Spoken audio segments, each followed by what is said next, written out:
میرا خیال ہے کہ بلاول بھٹو زرداری صاحب نے بھی اس پہ اپنی رائے دی ہے، اور شاید انہوں نے اپنے اتفاق یا اپنی رضامندی کا اظہار کیا ہوا ہے۔ اگر یہ صورتحال بنتی ہے تو میرا خیال ہے کہ پھر عددی اکثریت ریزرو سیٹوں کی وجہ سے ان کو پہلے سے حاصل ہو چکی ہے، پھر کوئی مشکلات حکومت کے سامنے نہیں ہوں گے۔ لیکن اگر پیپل پارٹی، جنہوں نے ماضی میں تو یہ نعرہ لگایا تھا کہ کوئی بھی آئینی ترمیم جو 18ویں آئینی ترمیم کے اسپرٹ کے منافی ہوگی ہم اس کا ساتھ نہیں دیں گے، اور چونکہ یہ پاپولیشن ایجوکیشن پہ اٹیک اور پھر عدلیہ کی آزادی یہ 18ویں آئینی ترمیم کے بالکل برعکس ہوں گے، اور اگر پیپل پارٹی اپنے موقف پہ ڈٹی رہتی ہیں تو پھر تو میرا خیال نہیں ہے کہ ان کے پاس عددی تعداد پوری ہوگی۔ لیکن اگر پیپل پارٹی ساتھ دے جاتی ہے تو پھر بڑی آسانی سے یہ ترمیم کر لیں گے۔ ٹھیک ہے، اور دوسرا یہ کہ اس 27ویں ترمیم کے حوالے سے کہا جا رہا ہے کہ یہ ترمیم جو ہے وہ 18ویں ترمیم کا ایک قسم کا خاتمہ بھی ہے، صوبائی خود مختاری جو ہے وہ بھی ختم ہونے کو ہے اس میں، تو آئینی عدالت کا قیام جو کہ پہلے نہیں ہو سکا تھا وہ بھی اس میں شامل کیا گیا ہے، این ایف سی کے حوالے سے بھی بات کی گئی ہے۔ پیپلز پارٹی کے لیے، کیونکہ پیپلز پارٹی تو 18ویں ترمیم کا کریڈٹ لیتی ہے، 1973 کے آئین کا کریڈٹ لیتی ہے کہ ہم آئین بنانے والوں میں سے ہیں، کتنا مشکل ہوگا اور پولیٹیکل ڈینٹ انہیں کتنا پڑ سکتا ہے اگر وہ آئینی ترمیم 27ویں آئینی ترمیم میں ساتھ دیتے ہیں اس کا؟ جہاں تک پولیٹیکل ڈینٹ کا تعلق ہے، میرے خیال میں اب سیاسی پارٹیوں کو ڈینٹس کی پرواہ نہیں رہی ہے، کیونکہ ڈینٹس جو ہیں کسی پہ کتنے ہی پڑے ہو اور عوام کی نظروں میں کوئی کتنا ہی مشکوک یا ٹکرایا گیا ہو، یہ اب معنی نہیں رکھتے ہیں، کیونکہ جب تک فارم 47 کا مسئلہ ریزالو نہیں ہوتا ہے اور سیاست اور الیکشن جو ہیں اسی طریقہ کار کے تحت ہوتے ہیں، تو پھر تو سیاسی پارٹیاں جو ہیں ان کو عوام کی خوشنودی کی ضرورت ہی نہیں ہے۔ میرا خیال یہ ہے کہ پاکستان پیپل پارٹی جو ہیں وہ اس میں ایسے ذی اذہان ہیں، ایسے لوگ ہیں جو ایسی ترامیم کی شدید مخالفت کریں گے، اور اگر نہیں کر پاتے ہیں اور اس طرح کی ترامیم کا ساتھ دیتے ہیں، بالخصوص یہ این ایف سی ایوارڈ میں جو صوبوں کے شیئر کی کمی کی بات ہو رہی ہے، یہ بہت ہی مولک چیز ہے، کیونکہ مرکز آلریڈی این ایف سی میں جو حصہ دیتا ہے وہ صوبوں سے دوسرے انداز میں پورا کر رہا ہے۔ مثال کے طور پہ ٹوبیکو جو ہیں، ٹوبیکو کی مد میں 230 ارب روپے یہ خیبر پختونخوا سے لیتا ہے۔ اب 230 ارب روپے جو ہیں وہ اگر این ایف سی کا ایوارڈ نہ بھی ملتا، اپنے ہی پیسے جو ہیں کے پی کے پاس سالانہ یہ رہ جاتے، تو کے پی جو ہیں کافی مستفید ہو سکتا تھا۔ میرا خیال یہ ہے کہ شاید اتنا ظلم نہیں کر پائیں گے، اور این ایف سی میں شیئرز کی کمی بھی نہیں ہوگی، اور جہاں تک آئینی عدالت کا تعلق ہے تو آئینی عدالت تو اب آلریڈی بن چکی ہے۔ آئینی عدالت جو ہیں وہ خود مختار ہیں، آزاد ہیں، اس کا اپنا طریقہ کار وضع ہو چکا ہے، اور میرا خیال یہ ہے زیادہ سے زیادہ اگر انہوں نے اس کو علیحدہ کورٹ بنا کے دینا ہے تو پھر بلڈنگ کی ضرورت ہوگی۔ باقی تو for all practical purposes constitutional matter جتنے ہوتے ہیں وہ تو آئینی بینچ کے سامنے جا رہے ہیں۔ ہاں، البتہ اگر اس کا اطلاق صوبوں میں یعنی ہائی کورٹس پہ کیا جائے، جہاں کہیں کہیں پہ نظر آ رہا ہے، اور اس طرح کانسٹیٹیوشنل بینچز صوبوں میں بھی بنائے جائے، تو میرا خیال یہ ہے کہ فی الوقت عوام اور اپوزیشن پارٹیاں ان اقدامات کو انتہائی شکوک کے ساتھ دیکھ رہی ہے، کیونکہ ان آئینی بینچوں نے جو ہے ہر وہ فیصلہ کیا ہے جس سے حکومت کو معاونت ملے، اور کوئی بھی فیصلہ آج تک ایسا نہیں ہوا ہو جو پاپولر ہو، جو پبلک ویل بینگ میں ہو، یا کسی اپوزیشن پارٹی کی کسی فرد کو ریلیف ملا ہو۔ تو یوں اس سے جو ہے مزید نظام انصاف جو ہیں وہ اس پہ گرفت مستحکم ہوگی، اور زیادہ ججز کو انسینٹیوائز بھی کیا جا رہا ہے کہ جی عمر 70 سال ہو جائے گی، تو اس کا مطلب یہ ہے کہ یہ جو نظام ہے یہ ان کی 5 سال عمر بڑھانے سے گویا وہ 5 سال مزید اس نظام کو دوام بخش رہے ہیں، اور آگے بھی اگر کوئی جج ریٹائر ہوں گے تو وہ بھی انہی کے تو فیلانے ہیں، تو لہٰذا اپنے ہم خیال جج صاحبان کو ایلیویٹ کرنا کوئی اتنا مشکل کام نہیں۔ صحیح۔ اچھا مروت صاحب، کچھ سیاست کی بھی بات کر لیتے ہیں کہ ہم دیکھ رہے ہیں کہ پاکستان تحریک انصاف کی جو پرانی قیادت ہے، فواد چودھری صاحب، عمران اسماعیل صاحب، محمود مولوی صاحب، یہ ملے ہیں شاہ محمود قریشی صاحب سے، اور یہ لوگ کہتے ہیں کہ ہم دیگر جماعتوں سے بھی ملیں گے، حکومت کے وزراء سے بھی ملیں گے، مولانا سے بھی ملیں گے، مقصد یہ ہے کہ درجہ حرارت کو کم کیا جا سکے اور عمران خان کی رہائی میں کوئی رول پلے کیا جا سکے۔ اب جو نئی قیادت ہے وہ کہتی ہے کہ یہ تو صرف اپنا چورن بیچ رہے ہیں، چونکہ آپ بھی ڈائیلاگ کے حامی رہے ہیں اور آپ نے بھی ایک کوشش وغیرہ کی ہے، آپ کو کیا لگتا ہے کہ یہ لوگ اپنے مقصد میں کامیاب ہو سکیں گے، اور کیا آپ بھی ان کے ساتھ مل کے یہ جدوجہد کر سکتے ہیں؟ دیکھیے، میری رائے تو تھوڑی سی جو ہے پی ٹی آئی کی سوچ سے مختلف ہے۔ میں ہمیشہ سے اس خیال کا حامی رہا ہوں کہ پاکستان تحریک انصاف سے جن لوگوں کو نکالا گیا یا جن سے پارٹی زبردستی جبر کے زور پہ چھڑوائی گئی، اس میں شاید ان لوگوں کا اتنا قصور تو نہیں ہے۔ اگر کوئی آدمی جو ہے سیاسی لیڈر ہوتا ہے تو اس کی تربیت مار سینے کی تو نہیں ہوتی ہے، تو لہٰذا جتنے 99% لوگ جو ہیں یا بلیک میل ہوئے ہیں یا ان سے زبردستی چھڑائی گئی ہے جبر کے زور پہ، تو میرا خیال ہے کہ ان کو پھر فردر یہ سزا دینا کہ جی بس ٹھیک ہے آپ نے چھوڑ دی ہیں تو ہماری طرف سے بھی تمت بالخیر، یہ ڈبل پنشمنٹ ہوگی۔ اور ویسے ہی انصاف کا تقاضا یہ ہے کہ آپ ہر ایک کو موقع دیں، ان کو سننے کے بعد فیصلہ کریں۔ اور پارٹی میں جو ہیں 2018 کے بعد سے لے کر آج تک کوئی بندہ آیا نہیں ہے، کوئی بھی نام کوئی نہیں بتا سکتا ہے نیا آدمی۔ یہ سندھ کے سابق گورنر زبیر صاحب آنا چاہتے تھے تو ان کی بھی تصدیق اڑائی گئی۔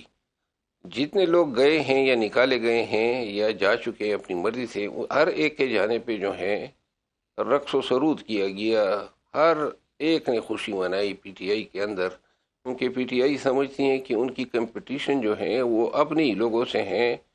اور اور یہ جو لوگ ہیں اس میں کوئی شک نہیں ہے، سیاسی بصیرت والے لوگ ہیں، تجربہ کار ہیں، نشیب و فراز دیکھے ہوئے ہیں، تو لہٰذا اگر یہ لوگ اس وقت میں خان کا ساتھ دینا چاہتے ہیں تو ان کا ساتھ لینے میں تو کوئی حرج نہیں ہونا چاہیے۔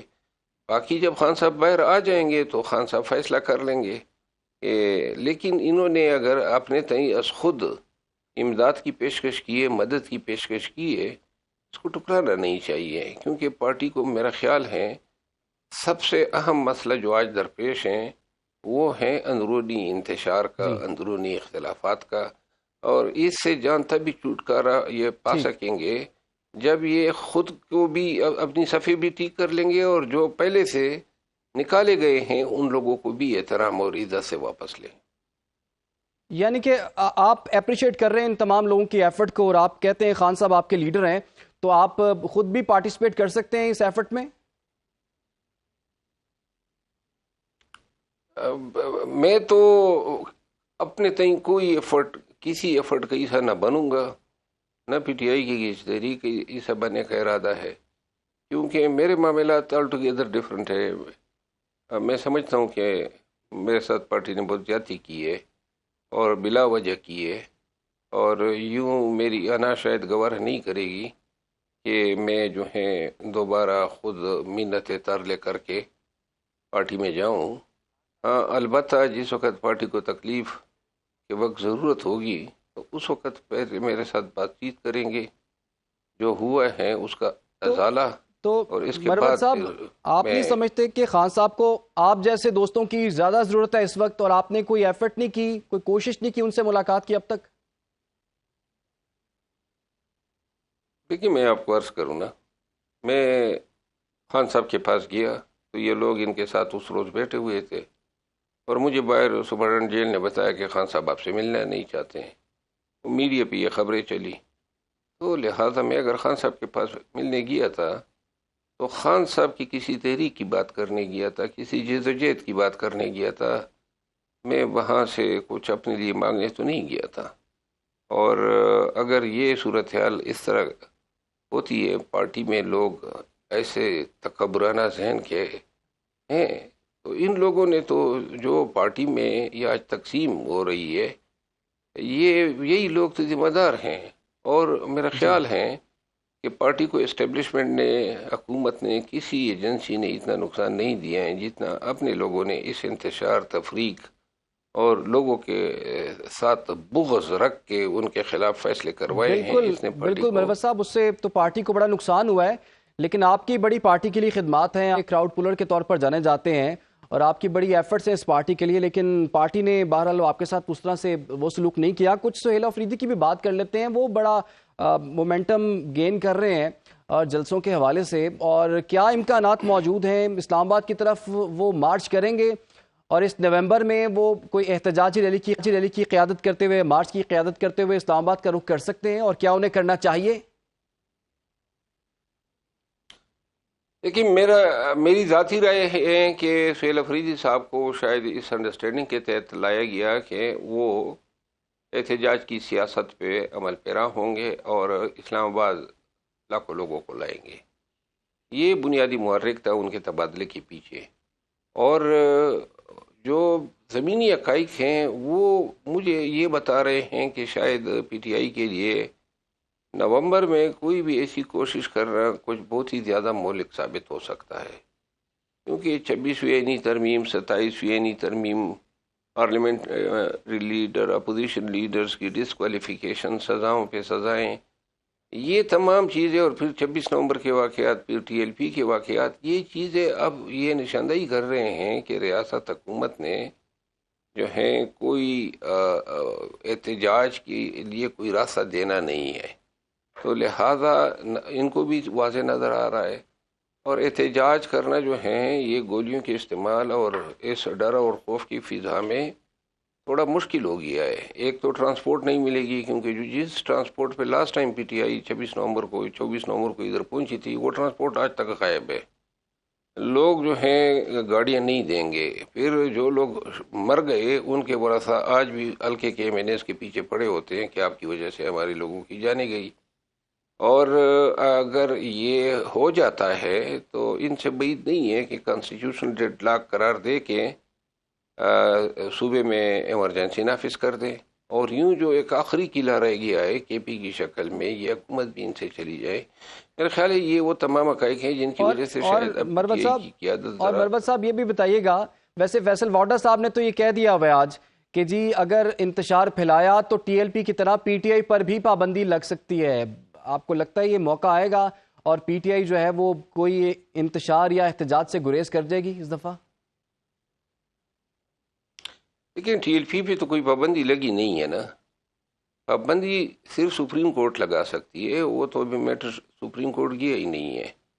باقی ٹی ایل پی پہ بھی اگر یہ انہوں نے ریفرنس بھیجا ہے، مجھے نہیں نظر آ رہا ہے کہ سپریم کورٹ جو ہے ان حالات میں، کیونکہ یہ پابندی کے لیے ضروری ہے آرٹیکل 17 سب آرٹیکل 2 کے تحت کہ اس پارٹی نے ریاست پاکستان کی ساورنٹی اور اس کی انٹیگریٹی کے خلاف کام کیا ہو. لہذا اندرونی احتجاج کرنا، حکومت کے خلاف احتجاج کرنا، مینڈیٹ پہ احتجاج کرنا، یہ پاکستان کی سالمیت اور پاکستان کی خود مختاری کے خلاف جنگ نہیں ہے. تو لہٰذا یہ مشکل ہوگا حکومت کے لیے. ٹھیک ہے جی، سپریم کورٹ سے.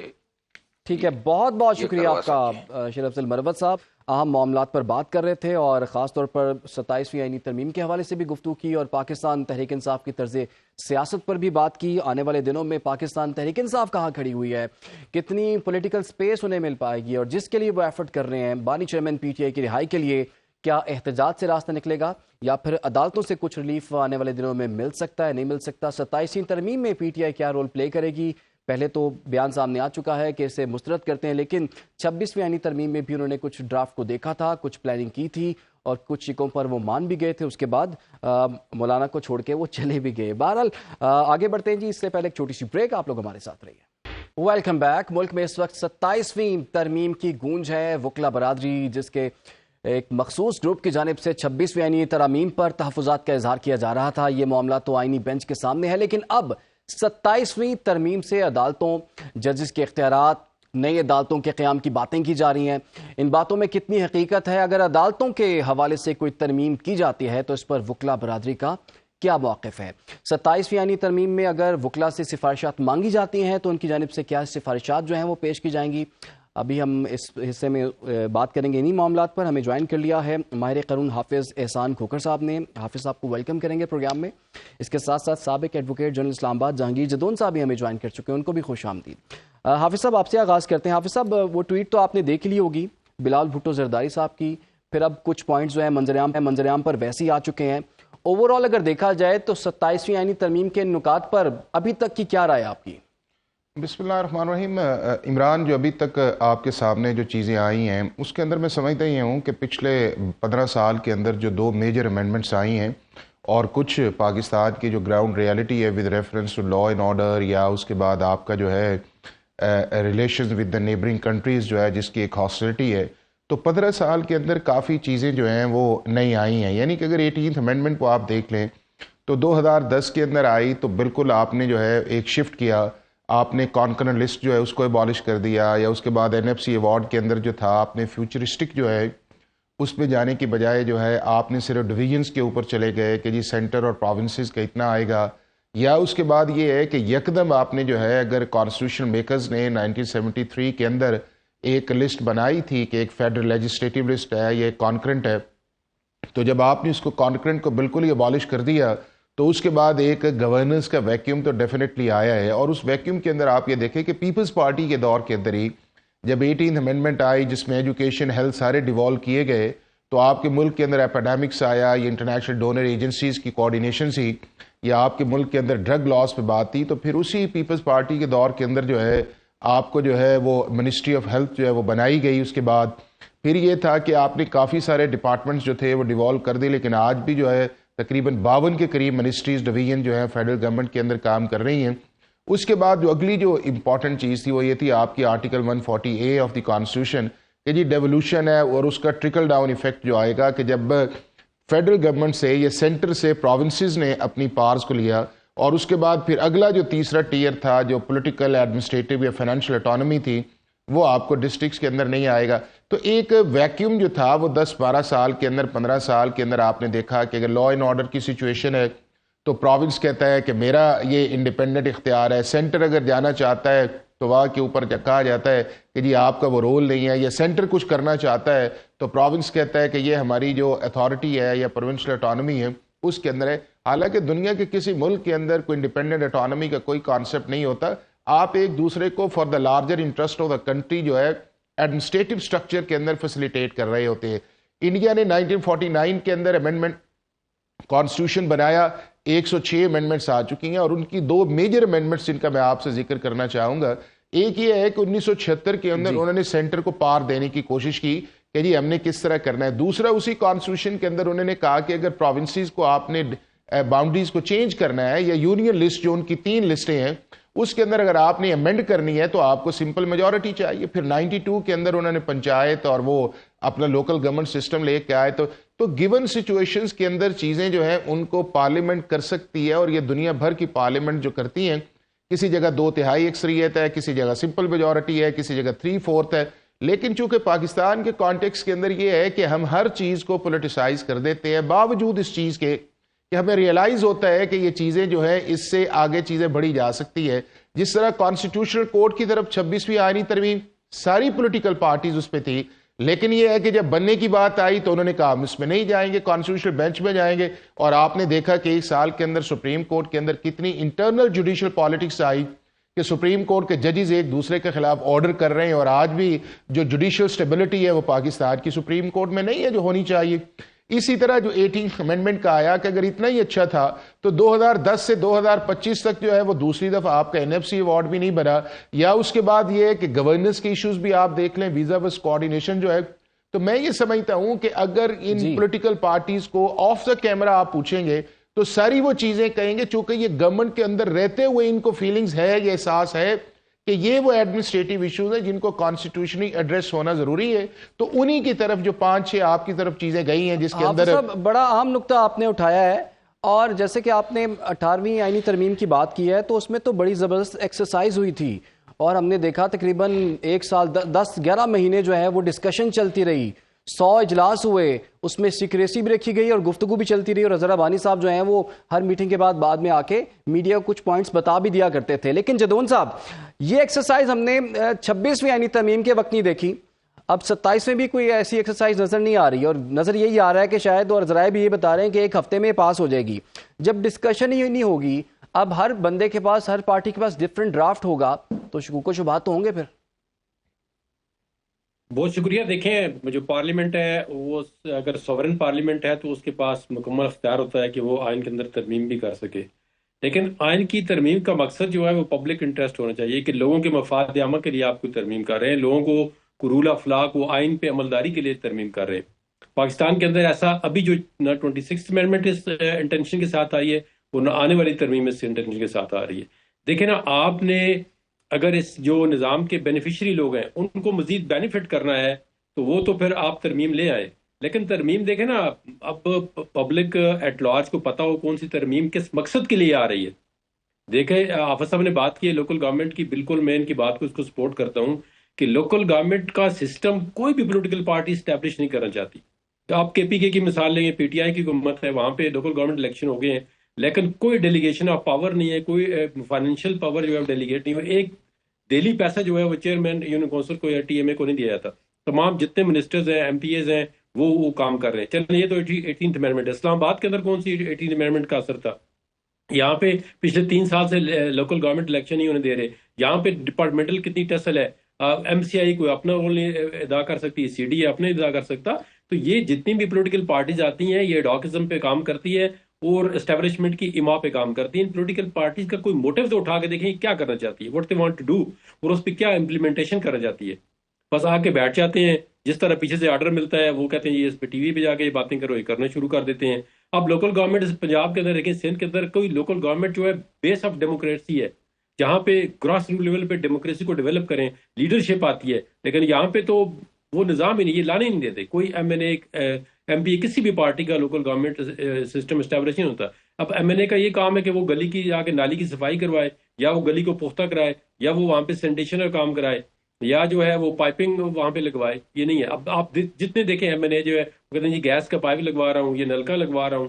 بھائی آپ پارلیمنٹ آپ لیجسلیشن کریں, لیجسلیشن جو کرتے ہیں وہ کدھر اور سے ہو کے آ جاتی ہے, اور ان کو لگایا ہوئے اس کام پہ جی آپ یہ فنڈ لے لیں, آپ فلانی ترقیاتی کام کروا لیں. باقی ان کے پلے جو ہے وہ کچھ بھی نہیں ہے.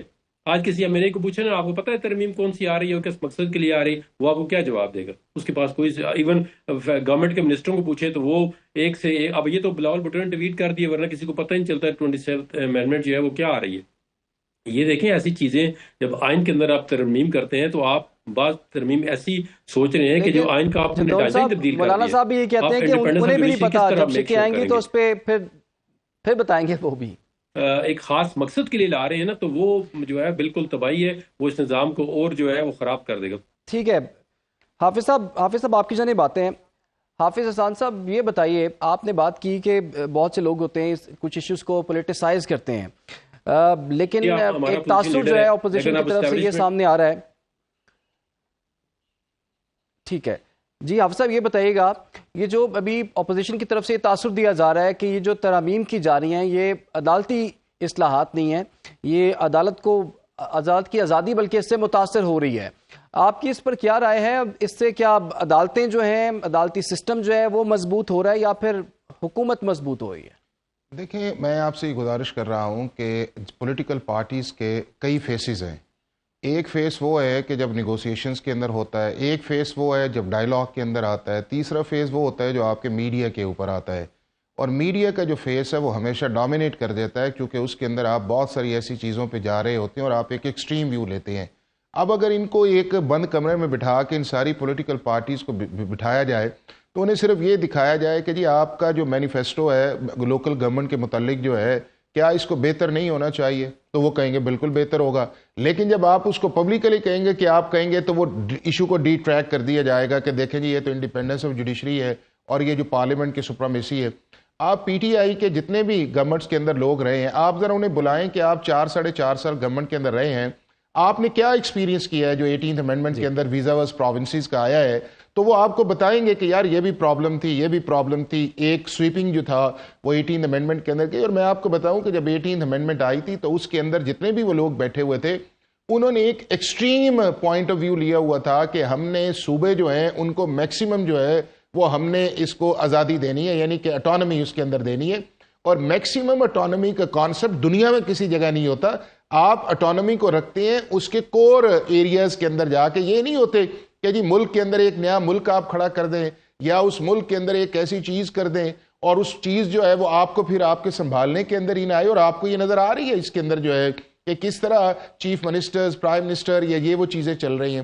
دوسرا اس چیز کے اندر یہ ہے کہ جو آپ کی انڈیپینڈنس آف جوڈیشری ہے وہ بھی ہمارا جو سلوگنز ہے وہ بھی فرق کرتا ہے. اگر ایک شخص جو ہے ہم اس کے پیچھے لگ جاتے ہیں تو انڈیپینڈنس آف جوڈیشری اس کا نام ہے. اگر ہم کسی کے پیچھے پڑنے شروع ہو جاتے ہیں تو ہم یہ کہتے ہیں کہ جوڈیشری جو ہے وہ سبسروینٹ آ گئی ہے. اگر جوڈیشری کو آپ نے پچھلے 76-77 سال سے دیکھنا ہے تو آپ کو پھر انالائز ہوگا کہ کس دور کے اندر جوڈیشری نے بیہیو کیا ہے. ڈکٹیٹرز کے دور کے اندر کیا ہے، اس کے بعد آپ کی ڈیموکریسی کے اندر کیا ہے، رول آف لاء کے اندر کیا ہے، کتنی کو ان کی پرفارمنس بہتر آئی ہے جو 130 نمبر پہ ہیں، یا ان کے ججز کا کانڈکٹ کتنا ہے، یا اپوائنٹمنٹس کتنی میرٹ پہ آئی ہیں، یا اس کے بعد فیصلے کتنے آئے ہیں کہ پارلیمنٹ کی بجائے ڈکٹیٹر کو کہہ رہے ہیں کہ 3 سال کا اختیار لے. یوسف رضا گیلانی کو فارغ کیا جا رہا ہے، پاناما کے اندر نواز شریف جا رہے ہیں، آرٹیکل 63 آیا ہے، ریزرو سیٹس آئی ہے. تو یہ جو کانسٹیٹیوشن جوڈیشل اوور ریچ کی ایشوز ہیں جب اپوزیشن کے اندر آتے ہیں تو ہمیں وہی ساری پرسنالٹیز جنہوں نے اس طرح کا کیا ہوتا ہے ہم انہیں ٹارگٹ کرتے ہیں، اور جب گورنمنٹ کے اندر آتے ہیں تو ہم یہ کہتے ہیں کہ نہیں جی نہیں، یہ تو سسٹم بہت اچھا. تو میں یہ سمجھتا یہ ہوں کہ سٹینڈرڈ جو پارلیمنٹ کے سپرامیسی کے ہیں یا کانسٹیٹیوشنل سپرامیسی کے ہیں یا اس کے بعد انڈیپینڈنس آف جوڈیشریز کے ہیں وہ ڈیفرنٹ ہیں.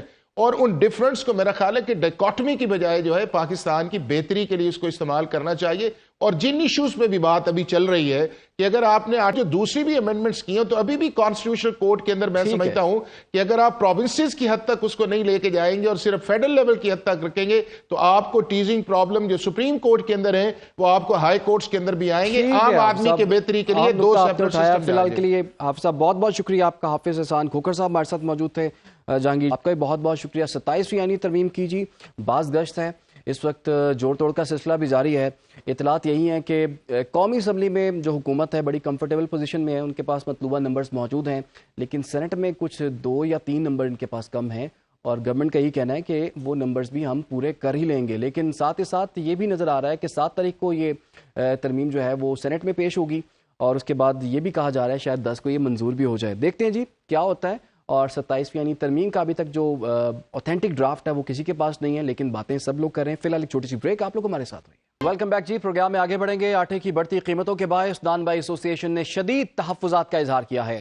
روٹی، نان اور دیگر بنیادی اشیاء کی پیداوار کے اخراجات، خاص طور پر آٹے اور بجلی، گیس ایل پی جی کی بڑھتی قیمتوں میں مسلسل اضافے کے باعث آج یعنی کہ 5 نومبر سے احتجاج اور ممکنہ ہڑتال کا اعلان بھی کیا گیا ہے، جبکہ ضلعی انتظامیہ کی جانب سے اب تک واضح یا مکمل اقدامات کی رپورٹ جو ہے وہ نہیں ملی. یہاں سوال یہ اٹھتا ہے کہ کیا نان بائی ایسوسی ایشن کا مطالبہ کہ آٹے کی قیمت کم کریں ورنہ روٹی کے نرخ بڑھائیں گے پورا ہوگا، احتجاج ہوگا یا پھر مفاہمت ہوگی، معاملہ حکومت اور نان بائیوں میں طے پائے گا؟ یہ اہم سوال ہے، اسی پر ہم بات کریں گے جی. آج ہمیں جوائن کر لیا ہے صدر کیپٹل ایسوسی ایشن سجاد علی عباسی صاحب نے. عباسی صاحب آپ کے وقت کا بہت شکریہ. عباسی صاحب بتائیے گا ضلعی انتظامیہ سے کیا معاملہ چل رہا ہے، کیا مسئلہ ہے آپ کا؟ دیکھیں جی، گزشتہ 2 ماہ سے ہمارے ساتھ بڑی زیادتی ہو رہی ہے. میں سمجھتا ہوں کہ پورے پاکستان میں، اسلام آباد سے ہٹ کے آپ پنجاب کا دیکھ لیں، کے پی میں دیکھ لیں، دیگر تمام صوبوں میں آپ دیکھ لیں کہ روٹی کے اوپر سیاست کی جا رہی ہے. میں سمجھتا ہوں انتہائی زیادتی ہے. جب آٹے کی قیمت مہنگی ہوتی ہے یا دیگر چیزوں کی قیمت مہنگائی کے تناسب سے مہنگی ہوتی ہے تو ہونا یہ چاہیے کہ ہمیں بھی وہ انتظامیہ بلا کے ریٹ دے دے. ایسا یہ ہرگز نہیں کیا جاتا. ان کی کوشش ہوتی ہے کہ نان بھائیوں سے ہم تمام ریلیف لے کے عوام کو دیں، جبکہ گورنمنٹ کو چاہیے کہ خود کوئی ریلیف کے پیکیج لے کے آئے، ہمیں آٹا دے، دیگر چیزوں میں سبسڈی دے. ہم کوئی خیراتی ادارے تو چلا نہیں رہے، ہماری ذاتی مالیت ہے تندور، ہم خود آٹا پرچیز کر کے لاتے ہیں اپنی مرضی کی فلور مل سے. معیاری، آپ اسلام آباد میں بیٹھے ہوئے دیکھ لیں کتنی بہترین قسم کی ہم روٹی یہاں پہ سروائز کر رہے ہیں. آج راول پنڈی کے اندر آپ اندازہ لگائیں کہ 4000 سے اباؤ تندور بند پڑے ہیں. ٹھیک ہے، 4000 سے اباؤ تندور جو ہیں وہ اس وقت راول پنڈی کے اندر بند ہیں، شٹر ڈاؤن ہے. اور المیہ یہ ہے کہ شٹر ڈاؤن کرنے کے بعد ایک پیرا فورس انہوں نے کوئی لانچ کی ہے پنجاب گورنمنٹ نے، اور انتظامیہ سے مل کر ہمارے تندور بند تندوروں کے اوپر سیل لگا رہے ہیں اور ہمارے نان بائی تنظیم کے لوگوں کو اٹھا رہے ہیں اور تندور والوں کو گھروں سے اٹھا کے، ابھی تک جو میرے پاس رپورٹ ہے تقریباً 25 سے 30 بندے انہوں نے جو ہے وہ شفٹ کر دیے ہیں تھانوں میں. اب زبردستی یہ ہمارے ساتھ سٹیٹ کرے گی تو ہم کہاں جائیں گے؟ پچھلے 2 مہینے سے ہم ان کے ساتھ یہ بیٹھ کر یہ چیز طے کرنے کی کوشش کر رہے ہیں کہ ہمیں ریٹ دیا جائے، ہمارے ساتھ بیٹھا جائے. اگر آپ آٹا سستا نہیں دے سکتے تو ہمیں کم از کم ہمارے ساتھ بیٹھ کے چیزیں طے کی جائیں, ہمیں کوئی مناسب سا ریٹ دیں تاکہ ہم بھی نقصان نہ کر سکیں. دیکھیں ہم بھی یہاں پہ کاروبار کر رہے ہیں لاکھوں روپے لگا کے, ہمارا بھی اگر بینیفٹ نہیں ہوگا, کیا ہماری ضرورت یا زندگی کی چیزیں نہیں ہیں, ہماری ایجوکیشنز کے مسئلے نہیں ہیں, ہیلتھ کے مسئلے نہیں ہیں, کیا ہم انسان نہیں ہیں, کیا ہم تندور والے جو تندور پہ روٹی لگانے والے لوگ ہیں, کیا ہمارے کوئی بیسک حقوق نہیں ہیں؟ سب سے بڑا ٹیکس پیئر میں سمجھتا ہوں کہ تاجروں کے درمیان اگر آپ دیکھیں گے تو آپ کو تندور والا نظر آ جائے, جس کا لاکھوں روپیہ میں سمجھتا ہوں کہ سیکیورٹی کی مد میں گورنمنٹ آف پاکستان کے پاس پڑا ہے. منتھلی بیسس پہ ایک تندور والا پر بل کے پیچھے 10 سے 12 ہزار روپیہ ٹیکس کی مد میں دے رہا ہے. یہ گیس کے بل کی میں بات کر رہا ہوں. اتنا بڑا آپ ایک اسٹیک ہولڈر ہے, اس کو بٹھائے بغیر ڈنڈے سوٹے کے اوپر اگر آپ روٹی بکوائیں گے تو پھر ہم نے بند ہی کرنی ہے. ہم نے بند نہیں کرنی تو کیا ہم تو نقصان نہیں کر سکتے؟ لیکن عباسی صاحب, راولپنڈی اسلام آباد میں روٹی جو ہے وہ 25 سے 30 روپے مل رہی ہے. حالیہ جو کہ آٹے کا بحران ہے اور قیمتوں میں اضافے کی جو آپ بات کر رہے ہیں, آپ کے خیال میں قیمت کتنی اوپر جا سکتی ہے؟ دیکھیں جی, اسلام آباد کے میں آپ کو بتاتا چلوں کہ پچھلے تقریباً 1.5 مہینے سے ہم نے اسٹے لیا ہوا ہے ہائی کورٹ سے اسٹے ملا ہے. جب سے ہمیں اس وقت سے آج تک ہم نے جو روٹی کا ریٹ ہے وہ بڑھایا ہوا ہے, کیونکہ اسٹے اسی لیے لیا ہے کہ ہم اس ریٹ پہ روٹی نہیں دے سکتے. جو ہمارے پاس 18 روپے کا نوٹیفیکیشن تھا گورنمنٹ کی جانب سے, جب آٹا مہنگا ہوا ہے 5500 کی بوری جب 10-11 ہزار روپے کی ہمیں ملے گی تو ہم کس حساب سے, ایسی تو کوئی میں سمجھتا ہوں کہ میتھ ہی نہیں ہے, ایسا تو کوئی سسٹم ہی نہیں ہے, ایسا کوئی فارمولہ ہی نہیں ہے کہ ہم 5500 کی بوری لے کے سمجھ آ رہی ہے کہ ہم 18 روپے کی دے رہے تھے. اب وہی بوری آٹے کی جو ہے وہ 10,000 روپے کی لے کر 18 کی نہیں دے سکتے. ہم نے ہائی کورٹ سے رجوع کیا, ہمیں وہاں سے ریلیف ملا, اسٹے چل رہا ہے. انتظامیہ آج تک سنجیدہ نہیں ہے اسلام آباد کے معاملات کو دیکھنے میں. ہم اسٹے کے اوپر ہیں, ہم 25 روپے روٹی بھی بیچ رہے ہیں, 20 روپے بھی بیچ رہے ہیں, مختلف جگہ پہ ہم مختلف طریقہ کار سے ہم روٹی بیچ رہے ہیں. پنجاب میں 14 روپے کا نوٹیفیکیشن ہے اس وقت کا جس وقت 6,000 روپے کی آٹے کی بوری تھی. آج بھی پنجاب گورنمنٹ ان کو سختی سے یہ کہہ رہی ہے کہ روٹی کے اوپر جو ہے کوئی کمپرومائز نہیں ہے, کیونکہ روٹی جو ہے ہماری سی ایم پنجاب صاحبہ کی جو ہے وہ ریڈ لائن بنی ہوئی ہے. اب ہماری سمجھ سے باہر ہے کہ ان کے جو مشیر ہیں یا ان کے جتنے بھی دیگر وزراء ہیں ان کو یہ نہیں سمجھا سکتے کہ میڈم 6,000 روپے کی بوری تھی تو 14 روپے کی تو سمجھ آ رہی تھی, اب 11,000 10,000 روپے کی آٹے کی بوری ہے. آپ لاسٹ ٹائم دیکھ لیں, فلڈ کی وجہ سے بہت سارے نقصان ہوئے, زمینداروں کے نقصان ہوئے, وہاں پہ بہت سارا شارٹ فال ہے آٹے کے اوپر. تو آٹومیٹکلی مہنگائی بڑھتی ہے. جب آٹا اگر مہنگا ہو گیا ہے, صرف آٹے کو ہی آپ لے لیں, 6,000 والی بوری ہمیں 10-11 ہزار میں مل رہی ہے تو ہم کیسے 14 روپے میں دے سکتے ہیں؟ یہ آج تک ہمیں سمجھ نہیں آئی, نہ انتظامیہ کی سمجھ آئی, نہ گورنمنٹ کے سٹیک ہولڈرز کی سمجھ آئی, نہ ہی ہمیں یہ سمجھ آ رہی کہ لوگ کرنا کیا چاہ رہے ہیں. اب زبردستی آپ ایک کسی شہری پہ اس طرح میں سمجھتا ہوں کوئی چیز مسلط کریں گے تو یہ سمجھ سے باہر ہے. ہاں, ہمیں آٹا اگر آپ پرانے ریٹوں پہ دے دیں, اچھا ہم روٹی دینے کے لیے تیار ہیں. ٹھیک. اچھا باسی صاحب یہ بتائیے گا, جیسے کہ آپ کہہ رہے ہیں کہ ہائی کورٹ سے تو آپ نے اسٹے لیا ہوا ہے, لیکن اس عدالتی حکم کے باوجود بھی کیا اب آپ کے تندور سیل کیے جا رہے ہیں, آپ کو جرمانے کیے جا رہے ہیں؟ نہیں, جو ہم نے ہائی کورٹ سے اسٹے لیا ہے وہ اسلام آباد کی ٹیریٹری کے لیے ہے, وہ پنجاب کے لیے نہیں ہے, دیگر صوبوں کے لیے نہیں ہے, وہ صرف اسلام آباد کے لیے ہے. اسلام آباد میں یہ ہے کہ جب سے ہم نے اسٹے لیا ہے اس وقت سے لے کر آج تک ایسا کچھ بھی سانحہ پیش نہیں آیا. ہم روٹی بیچ رہے ہیں فرسٹ کلاس. انتظامیہ سے ہماری میٹنگز جاری ہیں, ڈی سی صاحبان سے, ڈی ڈی صاحبان سے, جتنے بھی فوڈ کے لوگ ہیں ان سے ہماری میٹنگز جاری ہیں. ہم کسی نتیجے پہ پہنچتے ہیں تو اس کے بعد نوٹیفیکیشن ہوگا, اس پہ ہم پابند ہوں گے. اسلام آباد کے اندر ایسا کوئی ماحول نہیں. یہ راولپنڈی کے اندر میں سمجھتا ہوں کہ انتہائی ظلم کیا جا رہا ہے ہمارے نان بھائیوں کے اوپر. میں سمجھتا ہوں کہ 1 روپے کے اوپر ان کی دکانیں سیل کی جا رہی ہیں, اور پیرا فورس ایسی ایک فورس انہوں نے بنائی ہے کہ جو تندور پہ بغیر پرچی دیے بندوں سے پیسے لے کے چلے جاتے ہیں, تھانے میں لے جاتے ہیں, وہاں بارگیننگ شروع کر دیتے ہیں. یہ کون سا قانون ہے؟ ہم کہاں پہ بیٹھے ہوئے ہیں؟ ہم کیا میسیج دینا چاہتے ہیں معاشرے میں؟ تو باسی صاحب ابھی اطلاعات تو یہی ہیں کہ آپ کی ضلعی انتظامیہ سے کچھ عہدیداران سے آپ کی ملاقات بھی ہوئی ہے, وہاں پر کیا آپ نے مطالبات سامنے رکھے ہیں, اور کیا انتظامیہ اس پوزیشن میں ہے کہ آپ کے مطالبات پورے کر سکے یا آپ کو اپنے مطالبات پہ لے آئے؟ ہماری راولپنڈی کی جو تنظیم ہے, شفیق قریشی صاحب ہیں, شاہجہان عباسی صاحب ہیں, دونوں تنظیموں کی ہماری میٹنگ ڈی سی صاحبان سے, راولپنڈی کے تمام ذمہ داروں سے ہوئی ہے. انہوں نے یہ چیز میک شور کی ہے کہ ہم آپ کو جو سبسیڈائز آٹا ہے وہ آٹا ہم آپ کے تندوروں پہ میک شور کریں گے کہ ہم آپ کو دیں گے. ہماری تنظیم نے یہ کہا کہ جی ہمیں جو معیاری آٹا ہے وہ اگر آپ مہیا کرتے ہیں تو ہم روٹی جو ہے وہ 14 روپے کی دینے کے لیے تیار ہیں. یہ روٹی کی حد تک بات ہے. نان جو ہے سر وہ لگژری آئٹم ہے, وہ اوپن چیز ہے, اس پہ نہ انتظامیہ کو کوئی چیک اینڈ بیلنس ہے نہ اس کے فائن پہ، کیونکہ وہ فائن آٹے سے بنتا ہے. یہ جو پتیرا آٹا ہے، لال آٹا، اس کے اوپر ہم پابند ہیں. ان کے ساتھ جو ایس او پیز طے ہوئی تو انہوں نے کیا کیا، یہ سائیڈ ایریوں سے جب ضلع بندی ہوئی تھی تو دکانیں جو آٹا انہوں نے ضلع بندی کے دوران پکڑا تھا فوڈ والوں نے، وہ انہوں نے اپنے گودام میں ڈپ کیا اور وہاں پہ جا کے تندور والوں کو کہا کہ جی یہ اٹھا کے آپ اس کو اپنے تندوروں پہ بیچیں. حالانکہ انتہائی غیر معیاری آٹا اور انتہائی لو کوالٹیز کی ملوں کا آٹا تھا جو نہ پکانے کے قابل نہ کھانے کے قابل. ہم تو اپنے کاروبار اس وجہ سے بند کرنے پہ مجبور ہوئے کہ انتظامیہ نے ہمیں یہ جھانسا دیا کہ ہم آپ کو معیاری آٹا دیں گے. معیاری آٹا وہ نہیں دے سکے. اس آٹے کے نام پہ ہم سے پھر زبردستی روٹی بھجوانے کی کوشش کی گئی تو پھر اس کے بعد مجبوراً ہمیں شٹر ڈاؤن کرنا پڑا. اچھا یہ بتائیے کہ اس وقت آپ کو آٹے کی بوری جو ہے وہ کتنے کی مل رہی ہے، اور سیلاب سے پہلے آپ کو کتنے کی مل رہی تھی؟ سر اس وقت جو آٹے کی بوری کی قیمت ہے وہ 10,000 روپے ہمارے پاس پہنچتی ہے. ایکس مل ریٹ جو ہے وہ 9,500 9,300 سم تھنگ ملوں کا اپ ڈاؤن ہوتا ہے 150 روپے کا. جب وہاں سے مڈل مین لے کے آتا ہے ہماری دکان کے اوپر، ظاہر ہے اس میں کیریج پڑتا ہے، اس نے بھی اپنا 100-200 روپے رکھنا ہوتا ہے، وہ ہمیں تقریباً 10,000 سم تھنگ میں پہنچتی ہے.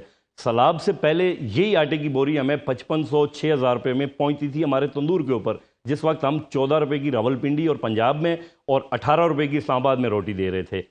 اب اندازہ لگا لیں کہ 4,000 روپیہ ایک بوری کے پیچھے آٹا مہنگا ہو گیا ہے. پھر تندوروں پہ گیس ہے نہیں پورے پاکستان میں، LPG لگی ہوتی ہے ہر تندور پہ، گیس کی لوڈ شیڈنگ ہے. اور میں سمجھتا ہوں کہ بلا وجہ انہوں نے لوڈ شیڈنگ کی ہوئی ہے. گیس بھی ان کے پاس ہے، دیتے نہیں ہیں، تندور والے کو نہیں دیتے گیس. وہاں پہ پتہ نہیں کون سا انہوں نے سسٹم لگایا ہوا ہے، لوڈ شیڈنگ کر دیتے ہیں. LPG وہ مہنگی، ہم کہاں جائیں؟ ہمارے لیے تو کاروبار کرنا بڑا مشکل بن چکا ہے. ہم تو بڑے اس وقت مشکل حالات میں جا رہے ہیں.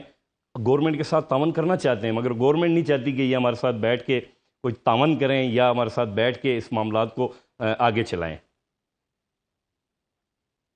تو ابھی یہ بتائیے کہ مزید کن کن شہروں میں اس وقت ہڑتال کی جا رہی ہے، یا یہ مسئلہ صرف اسلام آباد اور راولپنڈی کی حد تک ہے؟ اس وقت راولپنڈی، ضلع راولپنڈی کے اندر ہڑتال ہے. اور یہ بھی میں آپ کو بتاتا چلوں، اگر آنے والے 1-2 دنوں میں اس معاملے کو سنجیدگی سے نہ دیکھا گیا تو میں بڑے آپ کو وثوق کے ساتھ کہہ رہا ہوں، اٹک سے لے کر کم از کم اٹک سے لے کر چکوال تک پہلے فیس میں ہم پورا یہ پنجاب بند کریں گے. اگلے فیس میں ہم پورے پنجاب کو، اٹک سے لے کر پہلے فیس میں ہم نے یہ اٹک سے لے کر جہلم تک بند کرنی ہے، دکانیں جتنی بھی ہے، روٹی کی سپلائی بند کرنی ہے. اگلے فیس میں ہم نے پورے پنجاب کو اس کی زد میں لانا ہے. ہاں اگر پھر بھی ہمارے ساتھ انتظامیہ ذمہ دار سنجیدگی سے نہیں بیٹھیں گے تو پھر آنے والے دنوں میں ہماری بھی ہائی کورٹ میں ڈیٹ ہے. اگر ہمیں یہاں سے ریلیف مل جاتا ہے عدالت کے تھرو ویل اینڈ گڈ، نہیں ملتا تو پھر ہم اسلام آباد والے بھی شٹر ڈاؤن کریں گے. چابیاں جا کے ہم انتظامیہ کو جمع کروا دیں گے. ہم کوئی اور کام کر لیں گے، کھیتی باڑی کر لیں گے. ہم ویسے بھی پہاڑی علاقے کے لوگ ہیں، کھیتی باڑی سے بڑے خوش ہوتے ہیں. تو باسط صاحب آپ یہ بتا رہے ہیں اسلام آباد راولپنڈی کی مثال تو آپ نے دے دی ہے، کیا باقی شہروں میں کوئی مسئلہ نہیں ہے؟ وہاں پر آٹا جو ہے اس قیمت پہ مل رہا ہے جو کہ ان کو چاہیے اور وہاں پر ریٹ کا کوئی ایشو نہیں ہے؟ سر لاہور میں ہمارے جو ذمہ دار ہیں آفتاب اسلم گل صاحب جو صدر ہیں، ان سے ہمارا رابطہ ہوا ہے. انہوں نے یہ کہا ہے کہ جی ہمارے تو لاہور میں زیادہ تر پکتا ہی نان ہے، نان اوپن ہے، وہاں پہ نان 30 روپے کا دیا جا رہا ہے. روٹی بہت کم پکتی ہے وہاں پہ. اور وہاں پہ یہ ہے کہ لاہور میں جو پنجاب کی ملیں ہیں ان کو تو گندم کی، وہاں پہ جو مل والوں کو گندم ملتی ہے وہ بھی کنٹرول ریٹ پہ مل رہی ہے اور معیاری آٹا بھی دے رہے ہیں ان کو، وہ سروائز کر لیتے ہیں. پنجاب میں المیہ یہ ہے، پنڈی میں المیہ یہ ہے کہ یہاں پہ ملیں جو ہیں زیادہ تر موسٹلی اسلام آباد کی حدود میں آتی ہیں. I9 جتنا بھی ہمارا انڈسٹریل ایریا ہے وہاں پہ آتی ہیں. وہاں پہ سچویشن یہ ہے کہ برانڈڈ ملیں ہیں، وہ آٹا بہترین قسم کا معیاری بناتی ہیں. کیونکہ اسلام آباد کی ٹیریٹری میں جتنا بھی آٹا استعمال ہوتا ہے آپ جا کے دیکھ سکتے ہیں، ہمارے معیار دیکھ سکتے ہیں، ہمارے تندور کا آپ سسٹم دیکھ سکتے ہیں، تمام چیزیں آپ چیک کر سکتے ہیں. پھر روٹی کا آپ معیار دیکھیں گے، پنجاب کی بنسبت آپ کو اسلام آباد کی روٹی اتنی معیاری اور اتنی بہترین ملے گی. اس کی مین وجہ یہ ہے کہ ہمیں آٹا بڑا اچھا ملتا ہے یہاں پہ، جو ہم خود پرچیز کرتے ہیں پرائیویٹ. اس سرکاری آٹے سے تو نہ آپ روٹی کھا سکتے ہیں. میں اوپن چیلنج کر رہا ہوں، سرکاری آٹا جتنے بھی افسران ہیں، جتنے بھی حکومتی ذمہ دار ہیں، یہ گھر لے کے جائیں. دوسرے دن یا آٹا گھر میں رہے گا یا یہ لوگ گھر میں رہیں گے. نہیں تو لاہور میں کیا سرکاری آٹا ہے یا معیاری آٹا ہے؟ لاہور میں سرکاری آٹا معیاری کر کے دیا جا رہا ہے. لاہور کے اندر سرکاری آٹے کو معیار کے ساتھ دیا جا رہا ہے.